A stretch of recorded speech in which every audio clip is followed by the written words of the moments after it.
Espíritus viajeros,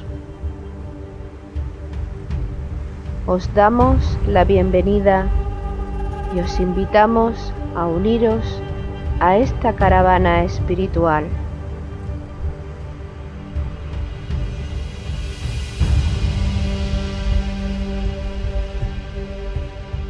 Recorreremos los áridos desiertos de nuestro egoísmo personal.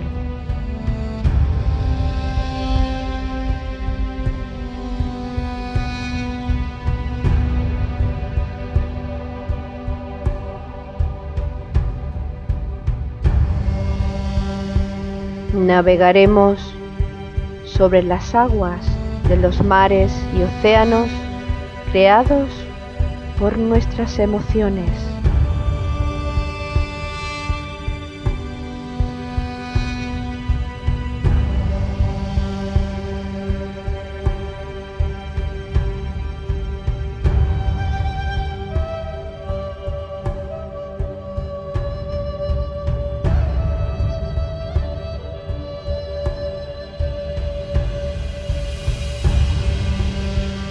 Caminaremos por los fértiles valles de nuestro despertar espiritual.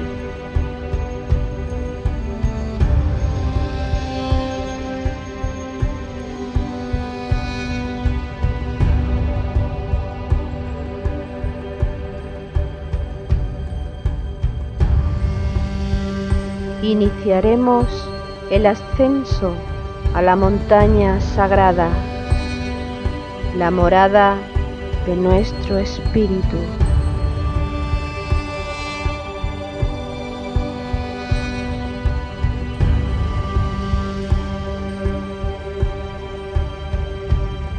Espíritu viajero, si sientes la llamada de tu corazón deseoso, únete a nuestra caravana hacia Shambhala con alegría y gozo.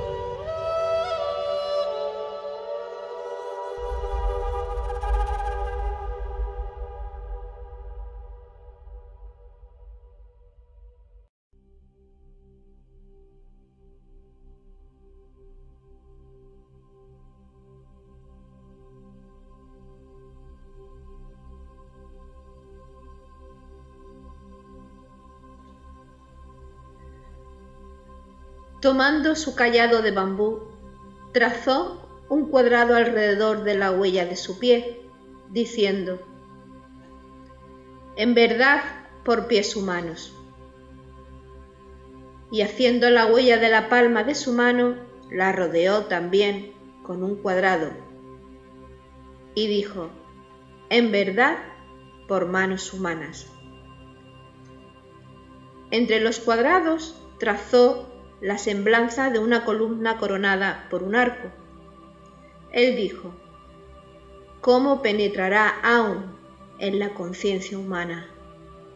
Aquí he dibujado un pistilo y sobre él un arco, y he establecido las bases en 4 direcciones. Cuando el templo sea edificado por pies humanos y manos humanas, allí donde florezca el pistilo puesto por mí, que los constructores pasen entonces por mi camino.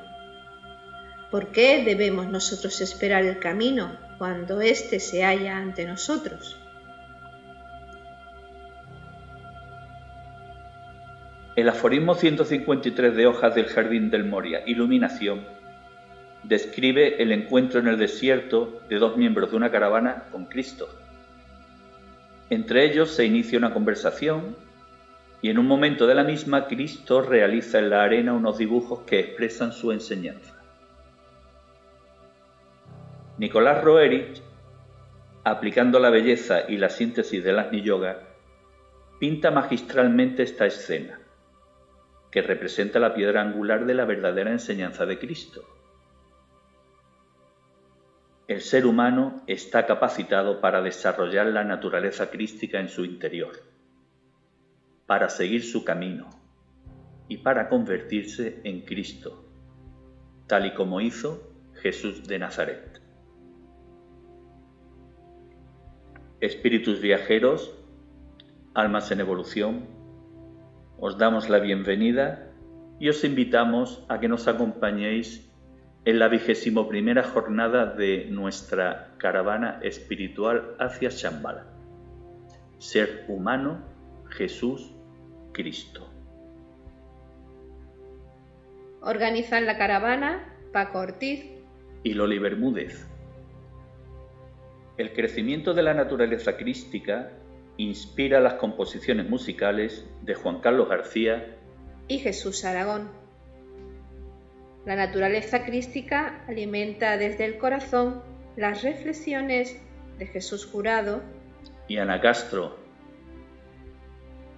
Ana, Jesús, hola de nuevo y un placer contar con vuestra presencia y vuestro conocimiento.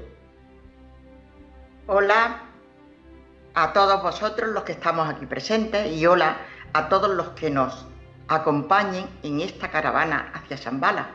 Como siempre, intentaremos hacerla con la mejor voluntad, con el máximo respeto y honestidad, y esperemos que efectivamente los devas que correspondan nos asistan. Una nueva oportunidad de expresar precisamente la voluntad de acercarnos a Shambhala, a la casa del Padre. En esta ocasión, la jornada de la caravana es la número 21. 21 jornadas que pueden dar para mucho, pero quedan todavía infinitas más. Hoy tenemos la dicha de contar en nuestra caravana con un nuevo componente. Nuevo componente en cuanto a la realización y la participación del programa, puesto que sabemos, porque él mismo nos lo dice, que es un fiel seguidor de la misma desde sus inicios. Hablamos de Ricardo Alfonso Camacho, que participa con nosotros desde México. Ricardo, muchas gracias por tu participación, por tu presencia, por tu seguimiento, y la verdad es que sentimos dicha y placer por contar con tu sabiduría. Muchas gracias, amigos. Gracias, compañeros, hermanos en el camino. Pues agradecido a la vida, indudablemente, por esta oportunidad. Y quería presentarme brevemente. Soy un profesor jubilado que trabajó en todos los niveles educativos. Fui autor de 3 libros de educación. Y ya en el camino esotérico, pues un buscador más como todos, que anduvo por muchos lados con libros, pero llegó un día a la Orden Rosacruz de Amor, donde estuve durante varios años.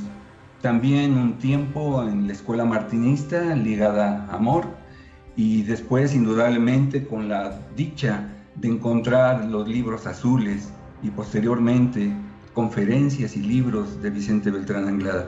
Eso ha sido el caminar y el tratar de servir a los demás. Ha sido un seguimiento muy paralelo al tuyo, ¿no, Loli? Pues sí, te doy la bienvenida, querido frater. Sí, Sora.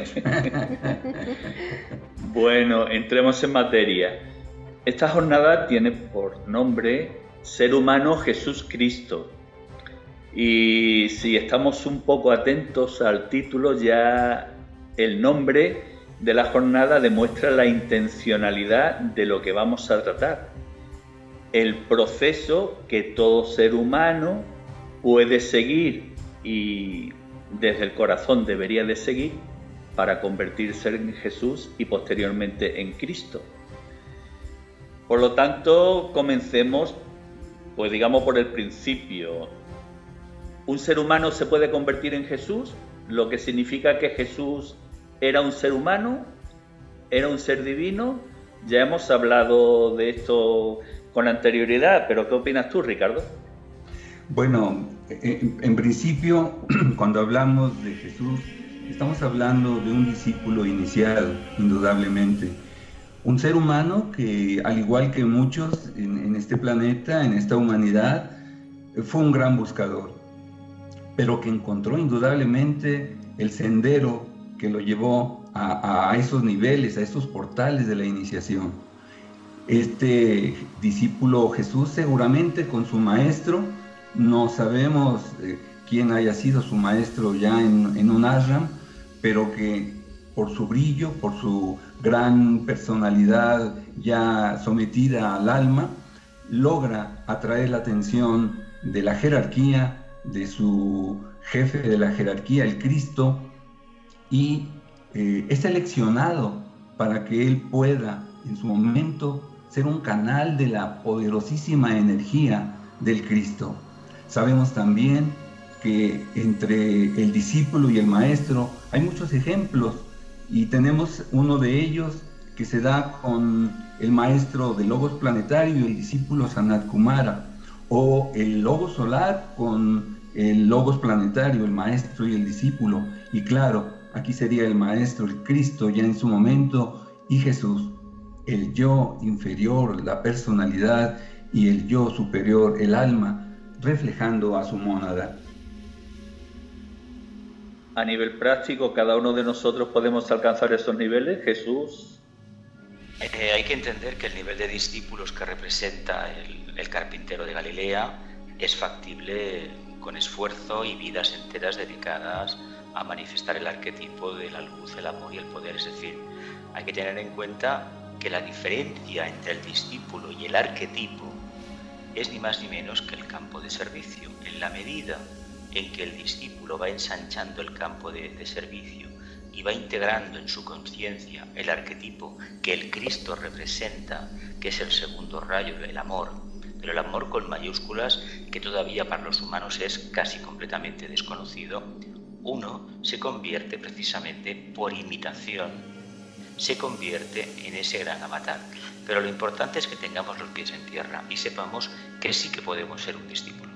Si nos lo planteamos, ahora la prueba a la que se somete el discípulo Jesús, que ya tenía una tercera iniciación, era un iniciado, es la prueba de la muerte, de lo que es la crucifixión, lo que es la resurrección, es la cuarta iniciación, el aratado. Esa prueba es una prueba muy dura, pero hay que tener en cuenta que alguna vez, en alguna encarnación futura, quién sabe, nos tendremos que enfrentar. Pero hoy el trabajo del día a día es colocar la energía crística en cada faceta de la personalidad. Antes de darte paso, Ana, yo quiero hacer una pequeña introducción, más bien una reflexión personal, puesto que estamos hablando de discípulos, estamos hablando de Ahram, estamos hablando de Cristo, de logos planetarios, logos solares, es decir, estamos hablando en definitiva de una cadena jerárquica de carácter evolutivo universal. Y mi reflexión va en el sentido de que yo percibo, y al igual que Loli, y creo que algunos de los miembros de la caravana, que actualmente existe la tendencia de minimizar algo, el concepto de discípulo, más que minimizarlo, más bien de generalizarlo. Y al generalizarlo en el sentido de que todos somos discípulos, de que todos somos maestros, creemos que de alguna forma le restamos el carácter sagrado y trascendente que tiene la palabra y la terminología discípulo, puesto que yo creo que habría que matizar en los conceptos en el sentido de que en realidad en la vida diaria todos somos alumnos y todos somos maestros, pero en realidad no todos somos discípulos de un maestro al nivel jerárquico al que nos expresamos. ¿Qué puedes aportar, Ana? Pues yo pienso, y como siempre hablo desde mi conciencia limitada al nivel alcanzado, que lo desconozco, y tampoco creo que sea demasiado importante, porque lo único importante es seguir trabajando, seguir caminando, seguir superando etapas, etc. Pero Jesús, yo estoy convencida de que era un ser humano exactamente igual que nosotros, un ser humano que ya había alcanzado una evolución alta, porque la visión que tenía aquí en la tierra era albergar, encarnar en sí mismo la energía crística. Entonces Cristo necesitaba una energía muy elevada para que fuera compatible con la elevadísima energía crística. Entonces Cristo efectivamente yo pienso que no nos podemos, por lo menos yo, no me puedo comparar con la evolución de Jesús. Ahora bien, que nosotros somos esos seres humanos y al mismo tiempo divinos que era Jesús. Y por lo tanto somos discípulos en potencia y maestros en potencia. ¿Qué quiere decir esto? Porque efectivamente, a partir de que en nosotros se despierta nuestra conciencia y se despierta cuando empezamos a darnos cuenta de que somos algo más que un cuerpo físico, que un cuerpo astral, que una mente humana, y que somos algo infinitamente más grande que no llegamos a comprender, nuestra conciencia se está despertando. En la medida que se despierta, vamos dando pasos, pequeñitos pasos, que son los que nos van acercando a esa divinidad que realmente somos. De ahí podríamos pasar, somos todos discípulos. Pues yo creo que no tenemos que preocuparnos excesivamente por eso. La única ocupación que nos debe obligar es la obligación de crecer como esos seres divinos, y la divinidad determinará en qué grado estamos. A mí el grado en que yo esté, ni en el que esté nadie, no me importa. ¿Por qué? Porque yo digo, personalizo porque no me meto en los demás, pero yo creo que cada uno de nosotros debemos analizar todo cuanto nos llegue, de palabras, de escritos, de fenómenos, etc.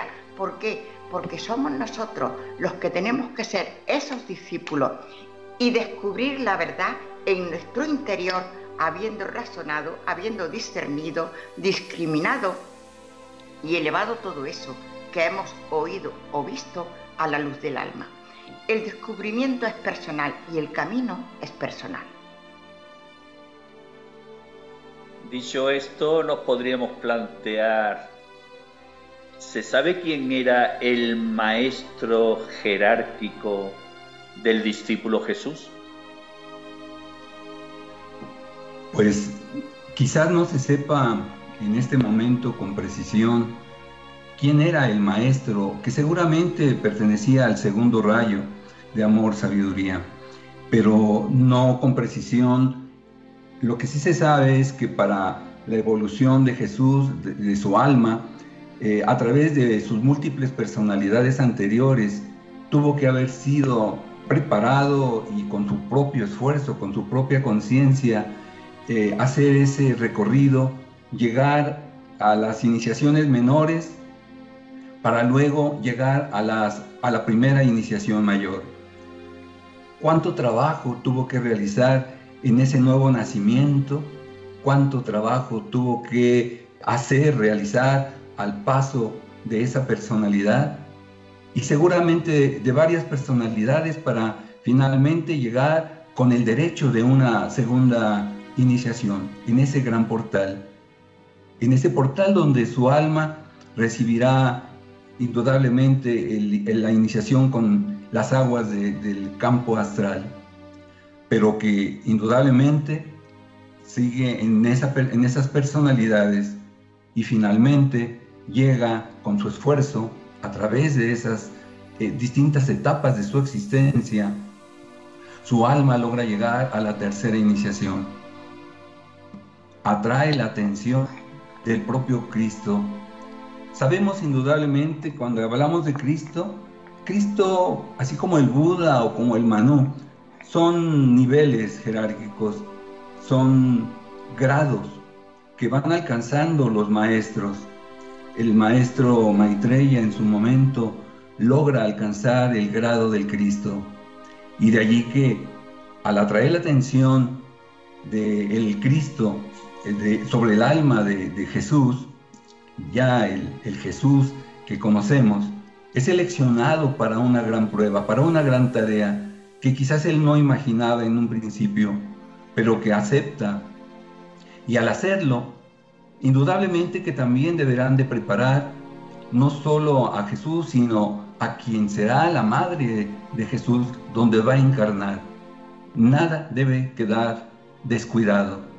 Todos los detalles deberán ser previstos para el gran momento en que Jesús, ya encarnado, en la tierra nuevamente, ya con una tercera iniciación, sea capaz de recibir la poderosísima energía del Cristo.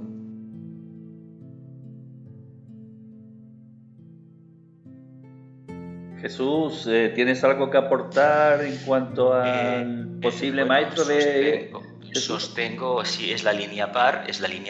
Lo que sucedió fue que el que conocemos como el discípulo Jesús tenía una fortísima personalidad de sexto rayo, tenía un segundo rayo muy activo, pero prácticamente conocemos al cristianismo por lo que sucede después de lo que conocemos como este psicodrama de Palestina, después de la experiencia, la iniciación del Monte Calvario.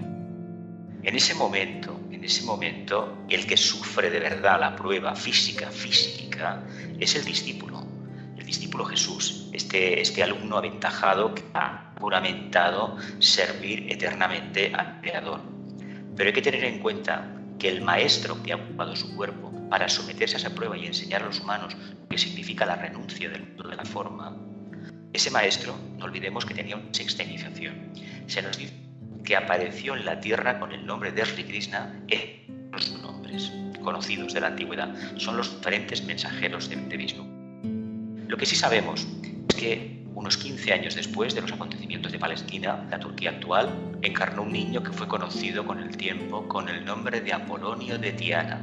Se parecía tanto al discípulo Jesús, tanto en la forma de hablar como en la apariencia física, que los que habían conocido a Jesús en Nazaret dijeron que el Maestro había vuelto y ha resucitado. En realidad fue una encarnación seguida. A él, en ese momento, a este discípulo, Apolonio de Tiana, le dan la quinta iniciación. De ahí viene que él viajará por todo el mundo y que, por ejemplo, se le perderá el rastro en la India. También viene la teoría de que vivió en Cachemira, por ejemplo. Yo en este sentido quería aportar que sobre Jesús, el Maestro Jesús, ha habido versiones contradictorias de que si fue efectivamente Apolonio de Tiana o que fueron otros seres. Yo creo, y me parece oportuno decirlo, que no nos debe preocupar eso en absoluto. Efectivamente, cuando se llega a una tercera iniciación, como llegó Jesús, para poder recibir la energía crística, no cabe la menor duda que hemos tenido que tener muchas vidas masculinas, femeninas, con una profesión, con otra profesión, con un país de nacimiento. O sea, que eso no quiere decir que Jesús no fuera Jesús. Jesús era la misma entidad, la misma alma. Lo único que cambiaron fueron las personalidades en las que él se manifestó en la tierra. Y también quería comentar que ha mencionado Jesús lo de si era Jesús de un segundo rayo de amor, sabiduría y de un sexto de devoción, que tenemos que tener muy presente la importancia del estudio de los rayos. No quiero decir estudio por el hecho de saber, que siendo importante sería lo de menos, sino porque los rayos son las cualidades divinas por las cuales tenemos que pasar todos nosotros y vivir esa cualidad desde los extremos, desde la dualidad, desde los pares de opuestos, y en ese proceso evolutivo llegar en cada uno de esos rayos al punto medio, al punto de equilibrio. O sea, que nosotros a través de los rayos, de los distintos rayos, vamos perfeccionándonos. Y si nosotros en ese conocimiento de nosotros mismos vamos percibiendo en qué rayo estamos, cómo estamos actuando, qué nos queda por hacer, pues yo creo que es algo muy importante para nuestra evolución. Y a este punto, llevado a la práctica, ¿cómo es posible que una persona en la que creemos que era Jesús, una persona entre comillas normal, con una cierta evolución, por supuesto, cómo se puede llegar? ¿Qué es lo que hay que hacer para tener ese equilibrio, ese discernimiento, ese orden a nivel interno, para tú poder captar esa señal maravillosa crística? Porque supongo que para él tuvo que ser algo muy fuerte el hecho de recepcionar esa energía amorosa y que luego ese ser crístico le enseñara tu misión en ese momento de la historia, ¿no? ¿Cómo se llega ahí? Pues, ¿queréis que hable yo? Sí, sí.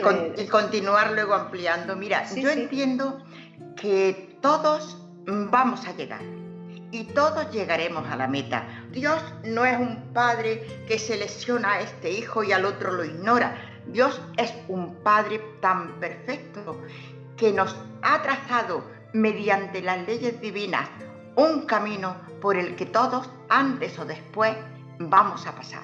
No nos obliga en absoluto, pero vamos a pasar. A partir de que nuestra conciencia se despierta, antes no hemos sabido ni siquiera nuestra procedencia divina. A partir de que nuestra conciencia se despierta, pues todos vamos descubriendo nuestros errores. Yo creo que es muy importante descubrir nuestros errores, porque si yo me creo que soy la mejor en todo, yo ya ¿qué tengo que hacer en la vida? Me he creído que soy la mejor, luego ya no me tengo que esforzar por nada. Y mientras estemos en esta vida, nosotros es que nos queda camino por recorrer. Y entonces yo debo saber por qué me he ofendido. Porque el alma no se ofende nunca. Se ofende nuestra personalidad, que es la que se siente herida. ¿Por qué pienso yo mal de los demás? Y entonces, a partir de que yo eso lo estoy incorporando a mi conciencia, me estoy preguntando qué es lo correcto o lo incorrecto, yo eso lo voy a ir corrigiendo. Estoy segura de que Jesús, para pasar una primera iniciación, que es la del nacimiento, en la que ya superamos el cuerpo físico, una segunda en que se supera el astral, las emociones y deseos que ya dejan de controlarnos a nosotros, sino que nosotros ya controlamos al astral, a esos deseos y emociones, y llegar a una tercera, ahí tiene que haber superado los deseos físicos, los deseos de la ambición, del poder, de ser más que los demás, de que la mente ya se tiene que equilibrar y no decir yo esto es mío porque me lo he ganado y yo soy muy inteligente, sino que esa inteligencia ya la hemos dirigido a servir al bien común. O sea, que todo eso es un proceso lentísimo en el que paso a paso vamos percibiendo qué cosas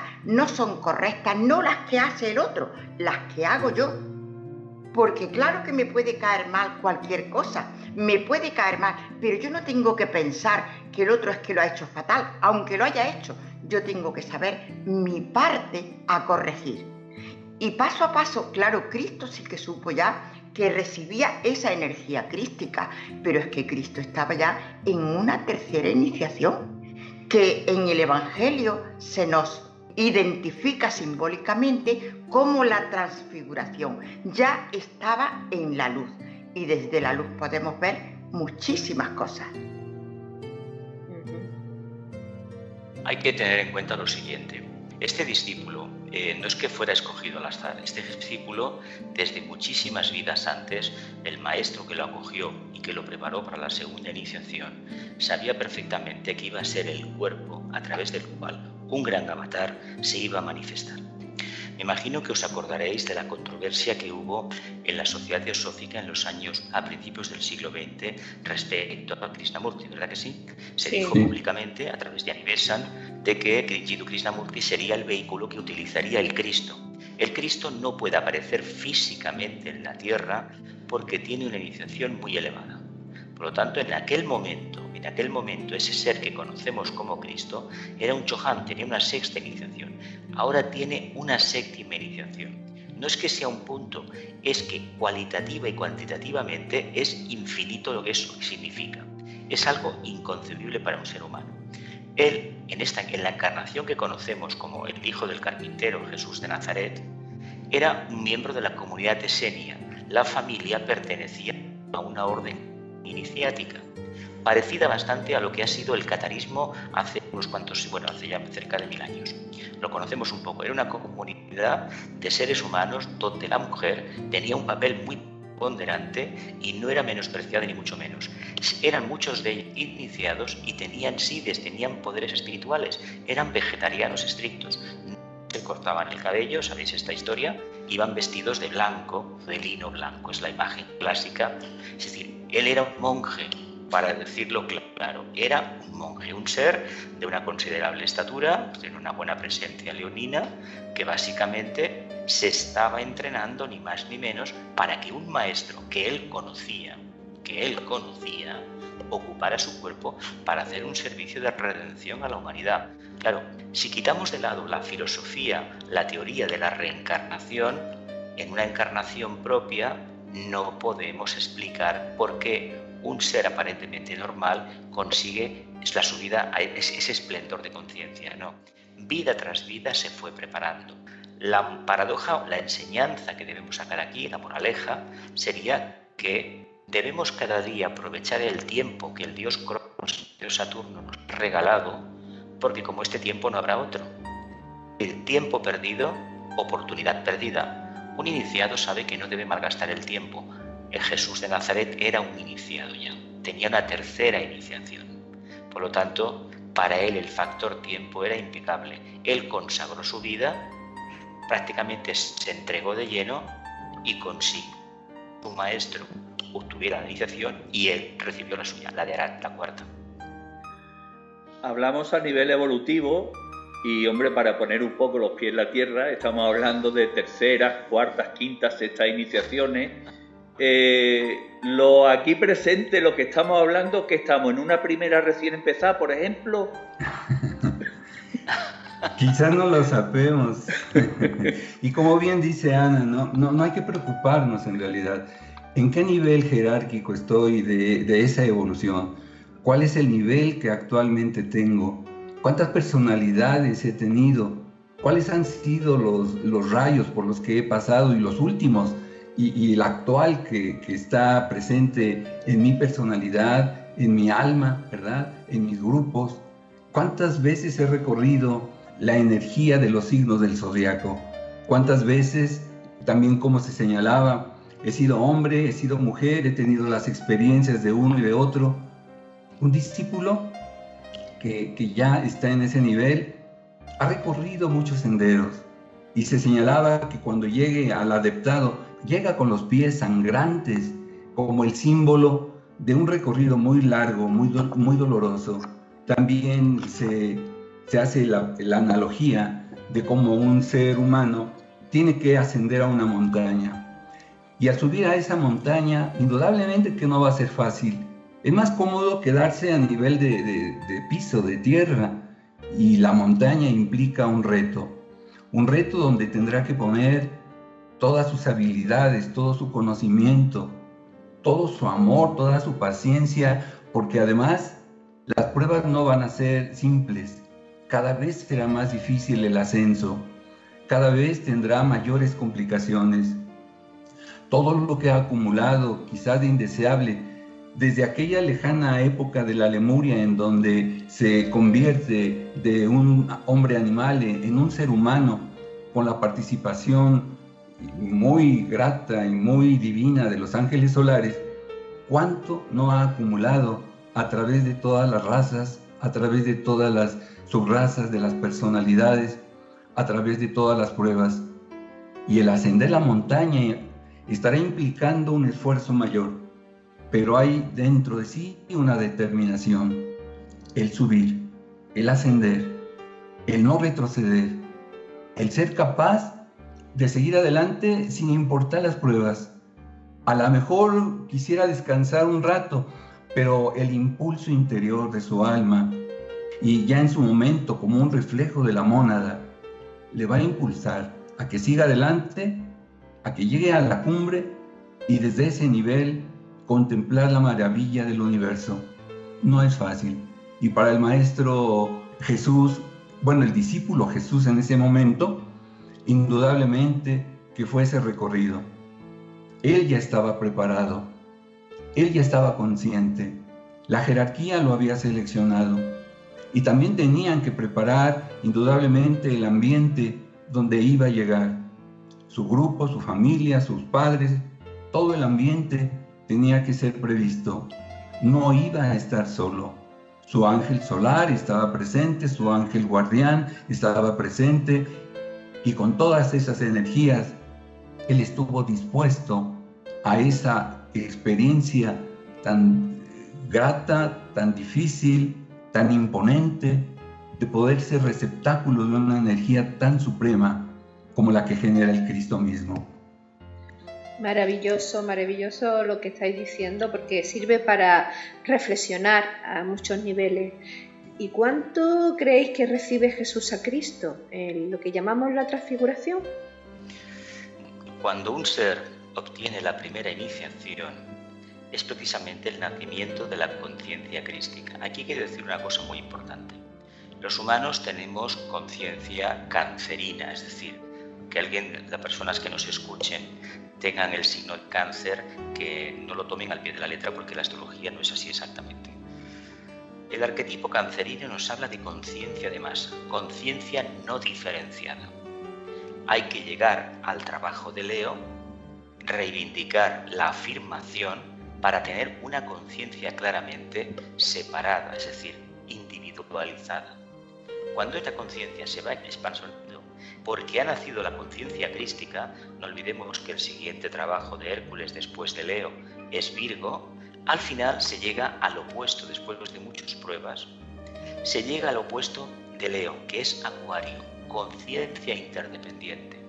Primeramente hay que reivindicar el yo soy, después reconocer al otro, reconocer también que alma y personalidad, conciencia y forma de expresión son las dos caras de la misma expresión, la conciencia en evolución, y llegar después de un larguísimo periodo de vidas a la conciencia interdependiente, al otro, al grupo, al reconocer que yo soy humano, que esto, el mito de Cristo nos lo ha enseñado a la perfección, las cartas de Pablo están muy bien expresado, yo soy un ser humano en tanto y en cuanto estoy en un grupo.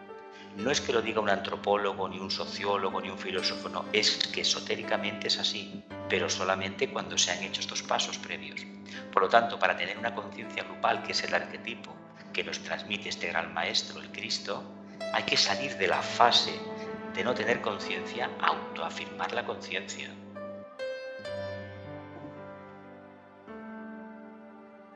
Y cuando Jesús recibe a Cristo, ¿qué ocurre?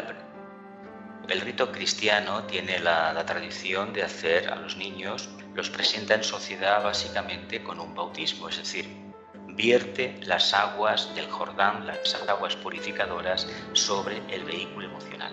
Quiere decir que aquí se está haciendo una ceremonia de purificación emocional, pero es una ceremonia que de momento queda en eso. Lo que se debe de hacer es comprender lo siguiente. Uno ha nacido, pero cuando uno despierta a la luz, a la verdadera luz, uno está despertando a la conciencia crística. Esa conciencia crística, ese amor por superar las limitaciones, te lleva a esa prueba de bautismo. Por lo tanto, ¿en qué momento la conciencia crística se ancló en mí? En el momento, en la vida que fuera, que empecé a pensar en el otro y deseando para el otro lo mismo que deseaba para mí. No es gratuito que en el Nuevo Testamento se diga haz a los demás o no hagas a los demás lo que no quieres que te hagan a ti, o ama a tu prójimo como a ti mismo. Hay que puntualizar una cosa. Esta frase se atribuye a un mandato del Maestro a los apóstoles. A los apóstoles es difícil que les dijera eso.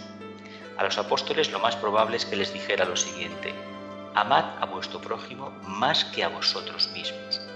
Por una razón muy sencilla, porque un apóstol en aquel momento eran discípulos iniciados. Lástima que sepamos tan poco de ellos y que la tradición pues sea bastante confusa, pero no eran seres escogidos al azar. Se les llamaban pescadores porque el pescador es el maestro, el gurú, aquel que va recogiendo a las almas y las va conduciendo a la casa del Padre. Está lleno de simbolismo.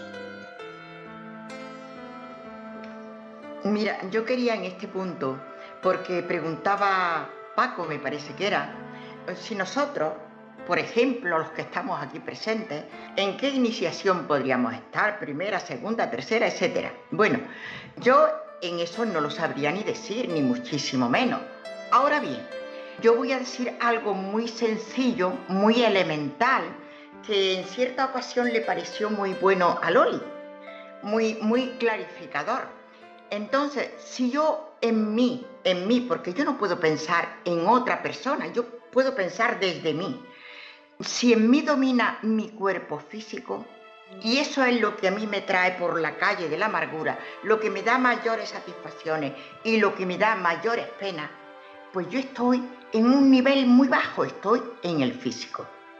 Si a mí todavía me dominan las emociones y deseos, que me desbordo de alegría y me desbordo con las penas, pues yo estoy en el emocional.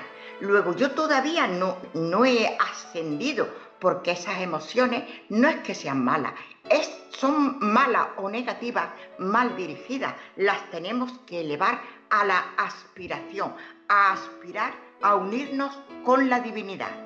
Si yo ya estoy y en mí domina la mente, el mental, todo lo razono, todo lo correlaciono, le busco la lógica, etc.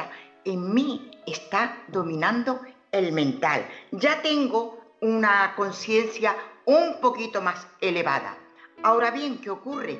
Que yo tengo que saber que el hecho de que yo haya llegado al mental, eso no quiere decir, porque tenemos una primera etapa del mental en la que la dirigimos egoístamente, y yo creo esta empresa para mí, y yo busco este puesto de trabajo para mí, y no me importa si piso a nadie, etcétera, etcétera.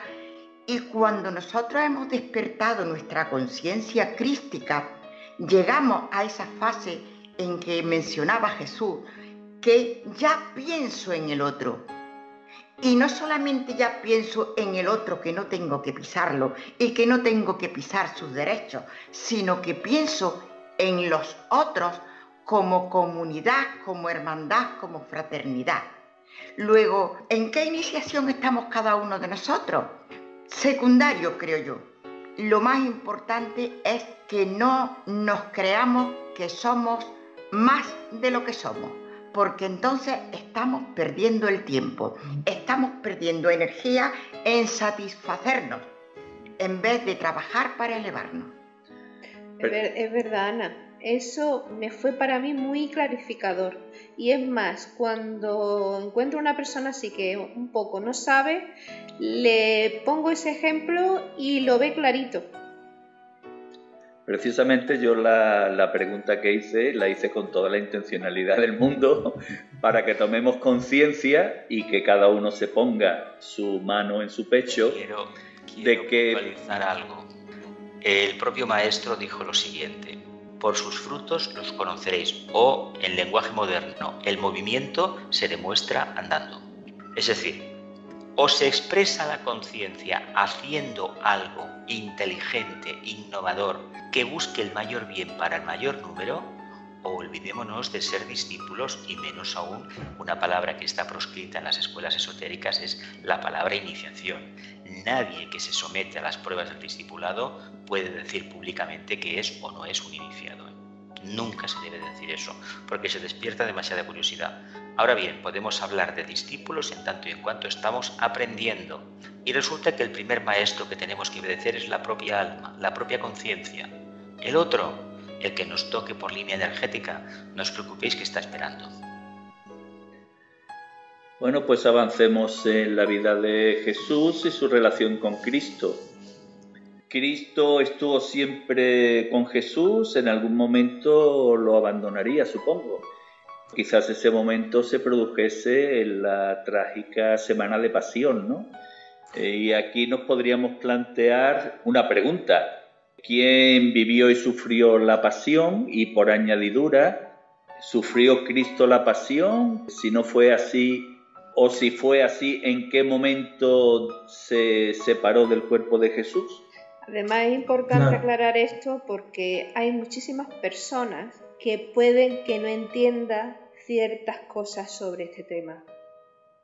Indudablemente que hablar de la vida de Jesús es hablar de aquel gran discípulo ya iniciado, consciente, seleccionado por la jerarquía, preparado desde mucho tiempo antes de hacer ya este papel en la escuela de la tierra.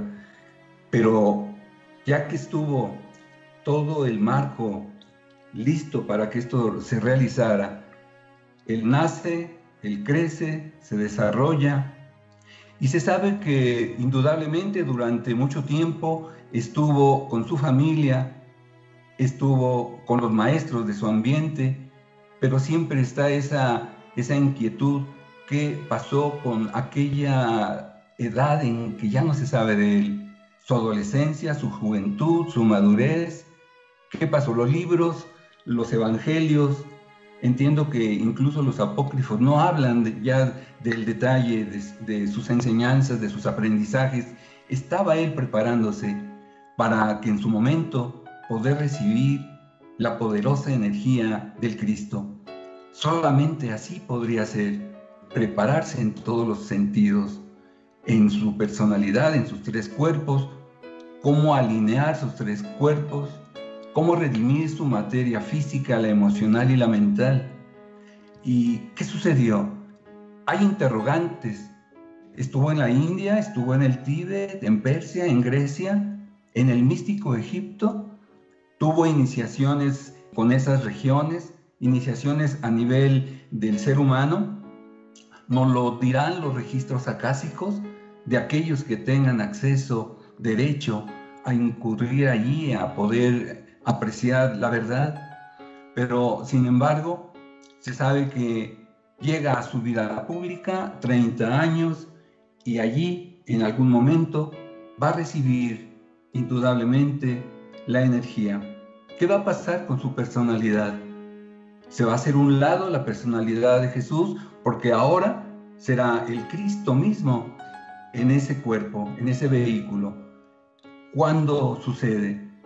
El río Jordán, en el bautismo que hace en ese momento.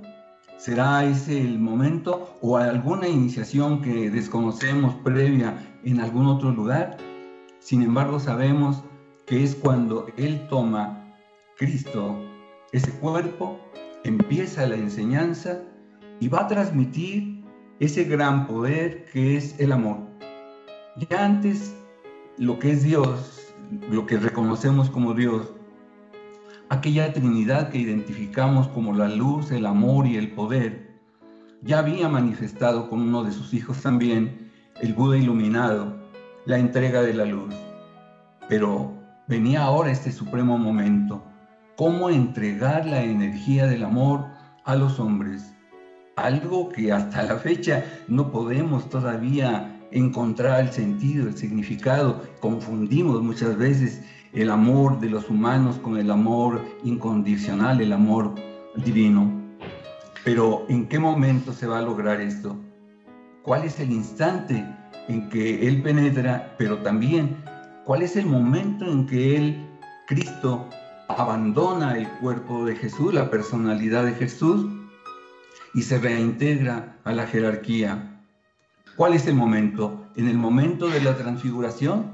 Ese momento sublime en que Cristo hace ese canal, una antacarana, para que se una la jerarquía con la humanidad desde ese momento, o tiene que pasar la pasión. Algunos esoteristas dicen, la jerarquía no permitiría que un maestro del nivel de Cristo tuviera que pasar ese sacrificio, pero sí el cuerpo, la personalidad de Jesús, que quedaría como el símbolo de la cuarta iniciación para todos los humanos que en el sendero están aspirando a llegar un día al quinto reino. Sigue la interrogante y creo que siempre es útil analizar. Pero es interesante recordar una cosa. A ver, hay un ejemplo muy claro de lo que significa el despertar de una iniciación. En la vida, por ejemplo, de Pablo de Tarso. Sabéis que Pablo de Tarso era un recaudador de impuestos del Imperio Romano, era un judío, colaboraba para ellos, para los romanos, combatía a los cristianos y en un momento determinado, simbólicamente camino de Damasco, vino un rayo y lo descabalgó del caballo. ¿Qué pasó? Pues que recibió la tercera iniciación, simbólicamente hablando, y a partir de ahí tuvo un periodo de ceguera de 3 días, se dice, y estuvo 7 años soportando las consecuencias del fogonazo de energía que le vino con la tercera iniciación. El único discípulo que tiene una tercera iniciación, los otros tenían una segunda, algunos de ellos, es Pablo de Tarso. Curiosamente, Pablo de Tarso no conocía al maestro. Y Pablo de Tarso, en hablar de una manera que a algunos de los apóstoles les recordaba también al Maestro. Un ejemplo muy pragmático. Imaginaos que conocéis a un ser humano que en un momento determinado de su vida ha tenido una pequeña orientación o ha pasado algo y empieza a hablar de un tema que ya conocéis, por ejemplo, de la filosofía esotérica, pero sin saber muy bien por qué empieza a hablar con un tono de voz, una vibración y sobre todo generando un vacío en los éteres como hasta ese momento no se le había reconocido. ¿Qué podemos pensar de aquí? Si somos un poco perspicaces, y los discípulos han de serlo absolutamente, y nos miramos bien la cara de esa persona que está hablando, ya sea hombre o mujer, le veremos que la mirada le ha cambiado completamente. Diremos, caramba, ¿aquí qué ha sucedido? Pasan unas horas y esa persona que todos conocemos, en la que se vuelve a su estado de conciencia anterior. Y esto se repite un día, se repite al cabo de unos meses, etcétera, etcétera.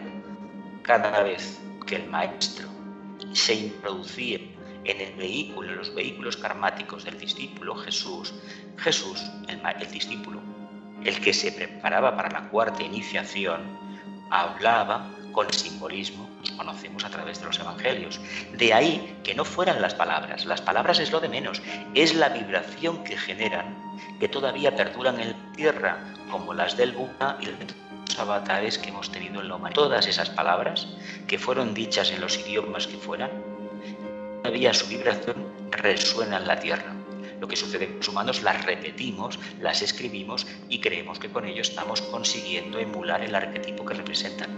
No es así, eso quedó ahí. Por lo tanto, esto fue un proceso. Para el propio discípulo, evidentemente hubo momentos de desazón. No olvidemos que la prueba iniciática se representa como una crucifixión física. Es una alegoría, porque en realidad es sacrificar la personalidad y conseguir que el espíritu triunfe sobre la materia. Pero hay un momento cumbre en la pasión, que es el momento de Getsemaní, la oración. En ese momento se llama directamente la atención de la casa del Padre. Ahí está el grupo del discípulo, pero quien está invocando es ese maestro de sexta iniciación que se está sometiendo a la prueba de la séptima. Como bien se ha dicho, un maestro de la jerarquía no puede recibir ese castigo físico básicamente porque no tiene cuerpo, no tiene karma que agotar. El discípulo Jesús agotó su último karma en la cruz. De ahí que sirva de símbolo para la humanidad, decir, el día que transmutemos la materia, ese día ya no tendremos necesidad de reencarnar. Bueno, hermanos, estamos llegando al final. Entonces, para el final me gustaría, de un modo muy concreto y sintético, y os pido esa síntesis a vosotros también, recorrer la vida de Jesús en sus momentos puntuales y establecer las analogías con las iniciaciones. En primer lugar, el nacimiento, que podíamos asociar con el nacimiento de Cristo, que aunque en el caso de Jesús se produce en el nacimiento del cuerpo físico en Belén, pero se debe de entender que ese nacimiento crístico ha supuesto muchas encarnaciones atrás. ¿Estamos de acuerdo? Sí. Así es, sí. Sí. El bautismo, el momento simbólico en el que Jesús recibe las aguas purificadoras de mano de Juan Bautista, y esotéricamente se entiende como el momento en el que la energía crística es incorporada al discípulo Jesús. Así es. También cierto. Él tenía ya energía crística, lo que sucede que es la conciencia de ese gran maestro se introduce. Realmente todo lo que son símbolos de iniciaciones o de cualquier otra cosa representa un símbolo sin más, ¿no? El nacimiento significa que hemos nacido a la vida espiritual. El bautismo, que hemos superado ya el astral, las emociones y deseos y las hemos convertido en aspiración. Esa es la segunda iniciación. Y la tercera iniciación es la transfiguración, para la cual hemos tenido que trabajar muchísimo y ya somos capaces de percibir la luz directamente. Algo aparentemente milagroso, pero que no lo es, porque realmente lo que necesita es de muchísimo trabajo. Su simbolismo está representado en el Evangelio, en la transfiguración, en que Cristo les hace ver, o Jesús les hace ver a sus discípulos, a los 3 discípulos, les hace ver algo grandioso, algo luminoso, que se encuentran tan sumamente a gusto, que los que le dice Juan: Maestro, ¿por qué no hacemos 3 tiendas? Y entonces, pues eso que nos está diciendo que cuando lleguemos a la transfiguración, habremos transmutado nuestra materia y estaremos en la luz, con lo cual será una alegría, un placer, etc. Así es. La vida de Jesús con la energía del Cristo en realidad es una dramatización perfecta de la psicología del ser humano y que nos está mostrando 5 grandes momentos para poder llegar al quinto reino.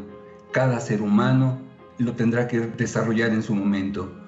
Los aspirantes, los discípulos de cualquier grado, saben en su momento que tendrán que nacer, bautizarse, transfigurarse, sufrir la pasión y muerte de alguna manera de todo lo que es indeseable para que finalmente la resurrección pueda realizarse y entrar ahí sí con el coro de las huestes angélicas al quinto reino.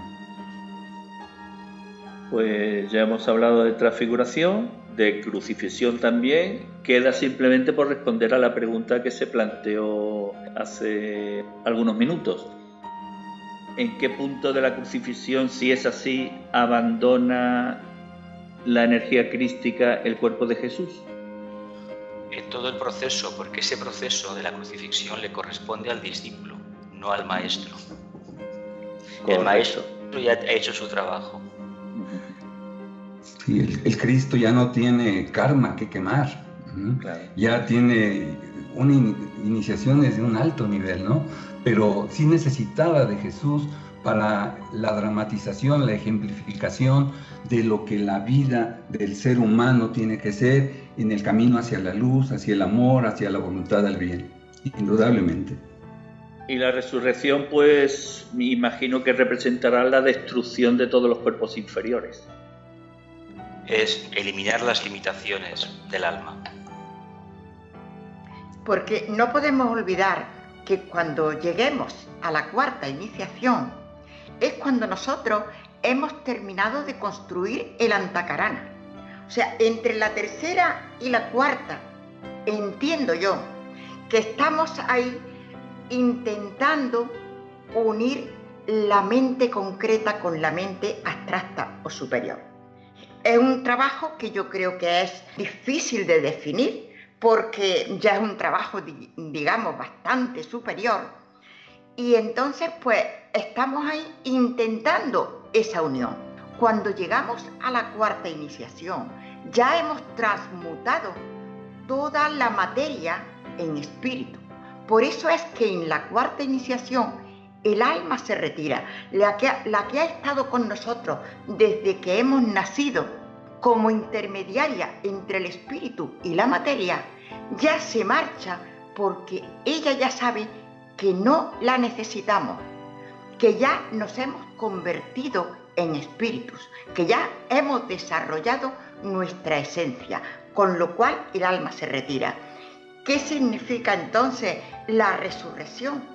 Que hemos llegado a nuestra meta de manifestar el espíritu. Entiendo yo que es así. Sí, es el triunfo del espíritu del ser humano y que tiene ahora la posibilidad de entrar ya de lleno a la quinta iniciación, que ya es como un paso ya muy claro, que sigue ya como una secuencia indudable para que el ser humano pueda dejar el cuarto reino, incorporarse al quinto reino.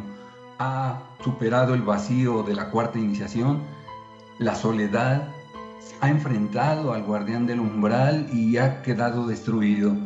La luz, el amor y el poder finalmente han quedado ya en su alma y como un gran reflejo de la mónada ahora sí.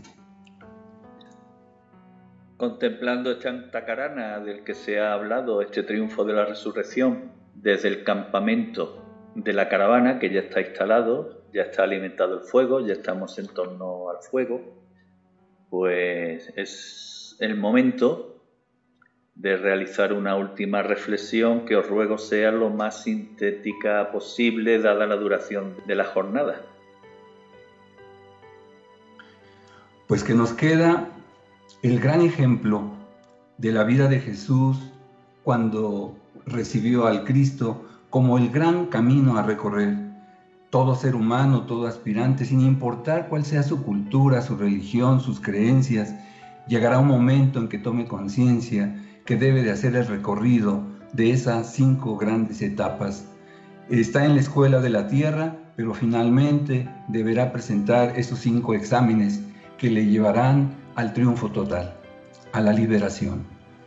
El ser humano debe aprender del psicodrama del Monte Calvario y entender que lo más trascendental para el ser humano es el triunfo del alma, no la primacía del cuerpo físico. Los humanos no nos importa a algunos perder el alma, pero lo que no queremos perder nunca es el cuerpo físico. Precisamente es al revés. El cuerpo físico, la personalidad, no sirve para nada si dentro no hay una conciencia que realmente transmuta y dirige. Jesús y Cristo vinieron a darnos una gran enseñanza. Se nos dice que Cristo o Jesús vino a salvar al mundo. Yo entiendo que esa salvación no es una salvación milagrosa, ni muchísimo menos. Es una salvación en la que nos mostró el camino que tenemos que seguir. Y Él fue una persona normal, una persona que sirvió al prójimo, una persona que sufrió las vicisitudes de la vida en extremo. Y entonces simplemente nos estaba mostrando el camino del que tanto nosotros protestamos, pero que es así, porque la verdadera vida no la tenemos aquí. Esta es la escuela de la vida. Mi reflexión es que, llegado a este punto, veo todo esto como que somos unos servidores de grandes entidades luminosas que necesitan de ese servicio para que todos juntos lleguemos a construir un planeta, un universo, una galaxia, un cosmos más completo, más evolucionado.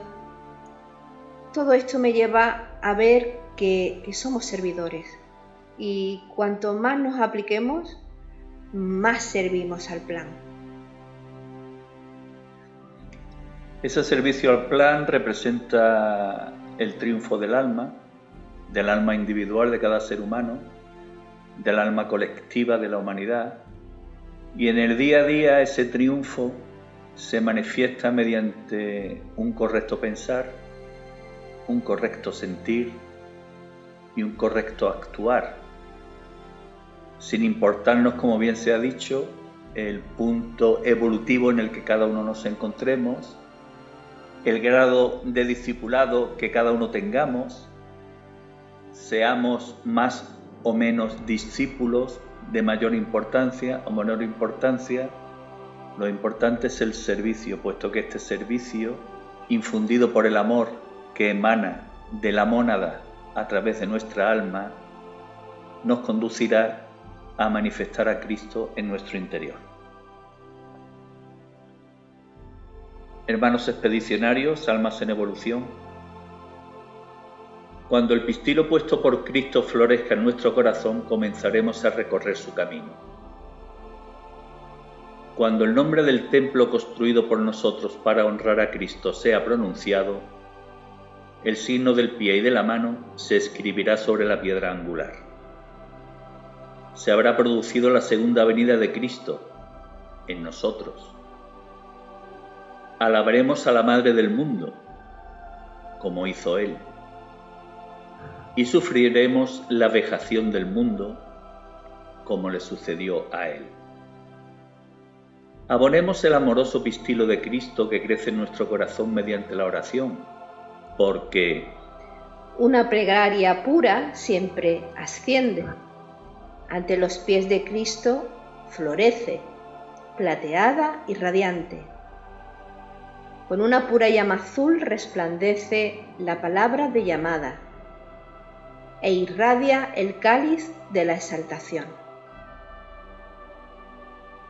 Construyamos el templo de Cristo en nosotros para que Él establezca su trono en nuestro jardín.